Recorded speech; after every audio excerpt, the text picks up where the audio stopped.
দেখুন বন্ধুরা, আমার হাতে বসানো কিছু সামান্য গাছ তোমাদেরকে দেখাই।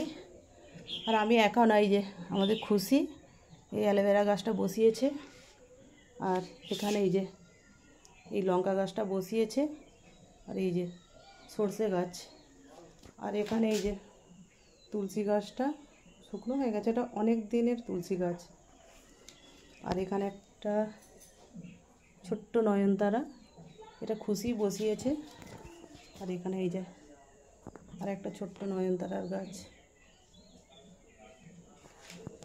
আর জানি না এটা কী গাছ, খুকু সব বসিয়েছে। আর আমার হাতে বসানো এই যে থোকা টগরের গাছটা।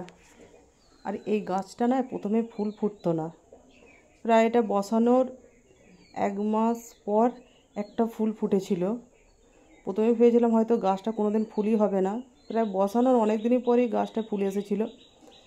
আর প্রথমে একটাই কিন্তু টগর, এই যে থোকা টগর হয়েছিল, তারপর কুঁড়ি আসতো, কিন্তু কুঁড়িগুলো ঝরে যেত।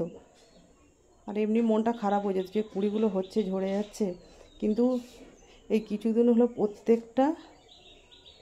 এই যে প্রত্যেকটা দেখুন, প্রত্যেকটা ডালে এই যে 3টে করে কুঁড়ি। এখানে এই যে একটা কুঁড়ি, এখানে অনেকগুলো কুঁড়ি এসছে। এই যে এখানে 2টো। ফুলগুলো দেখুন, সুন্দর লাগছে। আর দেখে এমনি মনটা ভালো হয়ে যায়। সবুজ জিনিস, গাছের ফুল দেখলে এমনি মনটা ভালো হয়ে যায়। আর আপনি যতই বাজার থেকে ফুল কিনে আনুন না কেন, নিজের হাতের গাছ বসানো, তার থেকে ফুল ঠাকুরকে নিবেদন করার একটা আলাদাই আনন্দ। আর যখন এই প্রথম এই গাছটায় ফুল ফুটেছিল, আমি প্রথমে রাধা মাধবকে নিবেদন করেছিলাম এই গাছের ফুল।